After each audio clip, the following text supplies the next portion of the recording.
Well, welcome to our guide to Stateroom 11013 on board the MSC Virtuosa.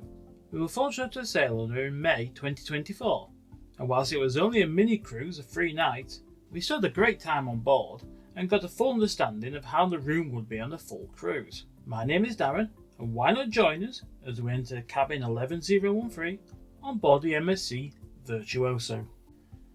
We booked an inside cabin on the sail away rate, so we could have been anywhere on board the ship, and whilst that is only something we would risk on a mini cruise, it turned out to be a great option in the end.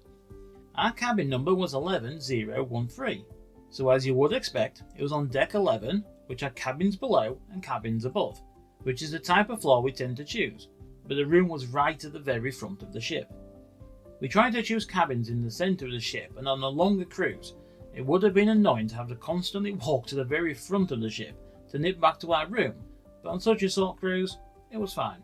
In terms of the stateroom itself, it wasn't the biggest that we'd had on a ship, but it wasn't the smallest, so again for the cost of the holiday, we could have no complaints. The number of power outlets was also a bit stingy, but at least there were USB charging ports next to the bed. And there was plenty of space down the sides and underneath it to place our bags.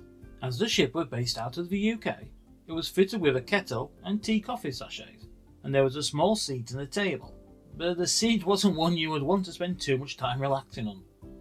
For a room with limited storage, a lot of it was taken up by the ever expensive minibar, as well as there was a decent amount of storage for our mini cruise.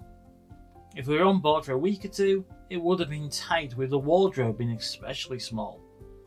There was a relatively large television and some storage below it for all the bits of paperwork that you pick up along the way, although the phone seems to have plenty of issues, as it didn't work when we tried to use it during the safety drill.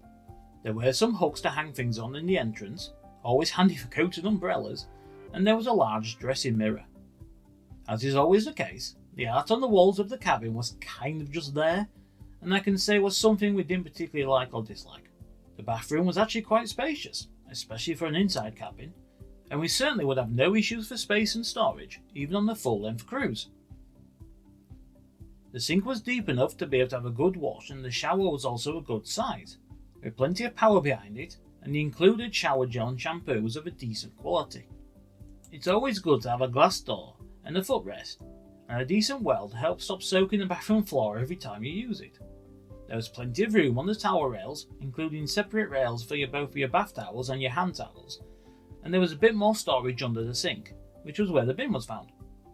One minor issue we did have was the fact that there was only one toilet roll, but that was likely down to it just being a short cruise.